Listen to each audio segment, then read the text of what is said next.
ایک بچے کو اپنے باپ سے بڑی محبت تھی۔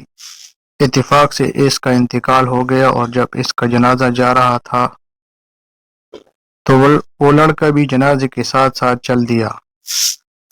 رو رو کر لڑکے کا برا حال ہو رہا تھا، بڑی چیخ و پکار کرتا جا رہا تھا اور کہتا تھا، اے میرے پیارے ابا، آخر یہ لوگ تجھے کہاں لے جا رہے ہیں؟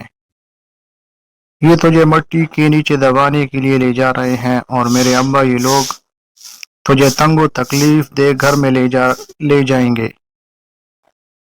نہ اس گھر میں بوریا ہے، نہ بستر ہے، نہ قالین ہے، نہ کوئی روشن دان ہے، اور نہ کوئی چراغ کہ جس سے رات کے وقت روشنی ہو سکے۔ نہ اس میں کھانے پینے کے لیے کوئی چیز ہے۔ اے ابا، اس گھر کا تو دروازہ بھی نہیں ہے، نہ اس کی چھت ٹھیک ہے، نہ بالاخانہ درست ہے۔ اس گھر میں تو روشنی کا کوئی انتظام نہیں ہے، نہ اس گھر میں مہمان کے لیے کنویں کا پانی ہے، نہ کوئی ہمسایہ ہے کہ جس سے کوئی دل لگا سکے اور جو مشکل وقت میں سہارا بن سکے۔ ہائے میرے ابا، تیرے پیارے جسم کو یہ لوگ تنگ و تاریک گھر میں سپرد کر آئیں گے۔ اس گھر میں کوئی خوشی سے نہیں جاتا۔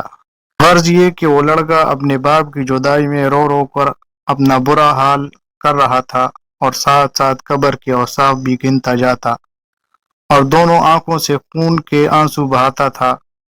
شیخ چلی اور اس کا باپ بھی اسی جنازے کے ساتھ ساتھ جا رہے تھے۔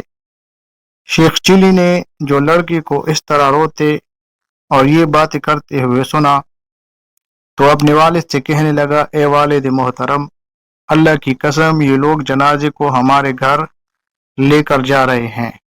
اس کے باپ نے شیخ چلی سے کہا، اے میرے بیٹے، بیوقوف نہ بن اور نہ نانی کی بات نہ کر۔ شیخ چلی بولا، اے ابا، تو اس لڑکے سے علامتیں تو سن، اس نے جو نشانیاں بتائی ہیں وہ سب ہمارے ہی گھر کی ہیں۔